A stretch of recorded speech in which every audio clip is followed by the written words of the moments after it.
最近越來越熱了，有點吃不進去飯。每年这個時候都是靠一碗過水麵再拌點牛肉醬挺過來的。然後我前2天在家意外統悟出一個巨好吃的牛肉醬配方。今年買了50斤牛肉，打算在家批量生產一下。這個醬要想好吃啊，很重要一點是肉的切丁不能絞餡。但對於活驢來說，刀工永遠是一道無法跨越的鴻溝。你瞅這個爹，我都急死了，但我不敢催他。就他拿刀這個姿勢，我生怕他一使勁把手指頭先別折了。完切肉沒意思呀，就開直播來着。我爸那天也看了，但咱不知道他咋看的，迷迷糊糊的就以為我們在家串串呢，拉着我媽、我姑、我姑父就過來了。到這發現不是串，但羊入了虎口，我不可能讓他們走。這盛世如我所願呢，全家都讓我摁着了，扒蒜的、扒花生的、切肉的，真是老話說得好，在家靠父母，出門他還得靠父母。主要是上一次徒步搬家之後吧，我個人這一塊確實沒什麼朋友了。後來11點多就給他們放回去了，也沒讓他們空手走，一人都貼好幾節膏药。完，我爸說在家看直播那個手機太卡了，正好我前2天在轉着買了個2手的蘋果11，順手給他了。我買才花1800，用的跟新的差不多，但是比新的便宜2000多。他們還有認證的驗机報告，7天不滿意包退，完還免費保修1年。想換手機的趕緊去看看。然後切辣椒的時候我有點用力過猛，懟壞好幾個手套，手疼了好幾天不說，3天沒敢站着尿尿。完我弟說遇事還是先保大吧，这活就继承給他了。但他的智商啊，遠比他的精神更讓我感動，因為我仔細看了一眼他這個裝備，這怕崩的地方不都在外面露着呢嗎？後來炒醬的時候都早上7點多了，我尋思1個小時就能炒完呢，結果炒了4個小時。我第一次用這麼大鍋炒菜，甚至還找着點食堂炒大鍋飯的那個感覺。盛的時候我眼淚都要掉下來了，這30多個小時真不白幹呢，空口吃都賊香。把家裡所有罐都用上了，還有一大鍋沒盛呢，已經通知來求的人自己帶盆了。完也告訴他們了，也備點信封啥的，因為這頓下來吃飯就剩我們哥倆了。這回還只是少倆人，沒準下一頓就直接多2桌了。我就說那意思。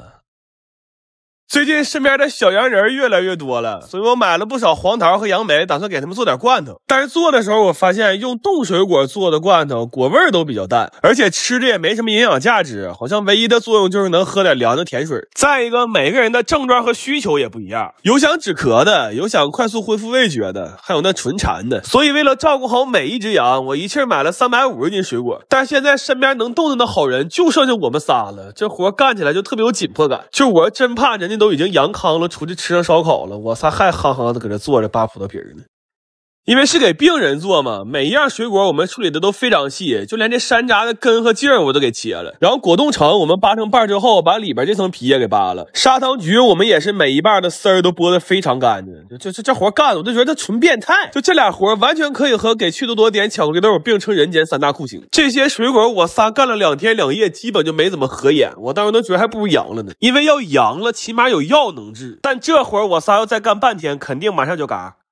收拾完水果之後，我們就開始刷罐頭瓶了。現在物流還沒太恢復，買不着新罐头瓶，我就找了幾個飯店要了點空瓶。完心高溫消下毒，結果溫度太高了，給手燙禿了皮。這一下讓本不富裕的勞動力雪上加霜了。後來我們尋思先吃點好吃的，冷靜冷靜吧。我最近種草了這個諾凡金松露巧克力，這是純可可脂做的，一共4個口味，口感都特別好，尤其是榛果的，有很濃的堅果香味，抹茶的吃起來也很清新，夾心也好看。還有最近出的這個新年限定的可愛兔禮盒，打開裡邊還有2個紅包呢，這氛圍感可太好了，一下就過年的感覺了。然後為了讓這罐頭吃起來口感更好，我們測算了一下每種水果最佳的蒸煮時間，尤其注意了一下放糖的比例，因為我寻思現在沒有味覺只是一時的，但要這會兒給自己吃出糖尿病了，那就是一輩子事兒啊。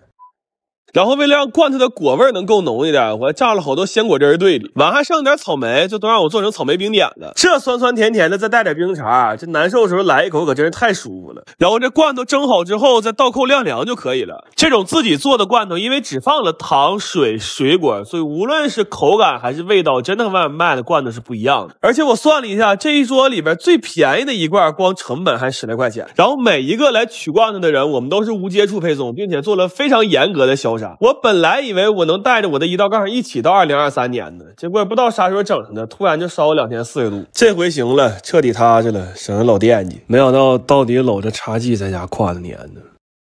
我最近特別饞无骨雞爪，尤其是想起嗦雞爪的聲，饞的都睡不着覺。但總害怕外面賣的真是老奶奶啃的或者藥水泡的，就乾脆買了500根雞爪子，決定自己在家做了。然後看了好多去骨的教程，感覺也不難，但幹上發現是感覺的不準。那給我爪子都幹散架了，雞爪子還很完整。然後發現很多人說用嘴啃得快，我們試了一下，的確非常快。用工具去1根的時間，用嘴能嗑2到3根，而且只要牙沒縫，完整度還特別好。就這完整度會好到什麼程度呢？好像他們跟外面買的是一樣的。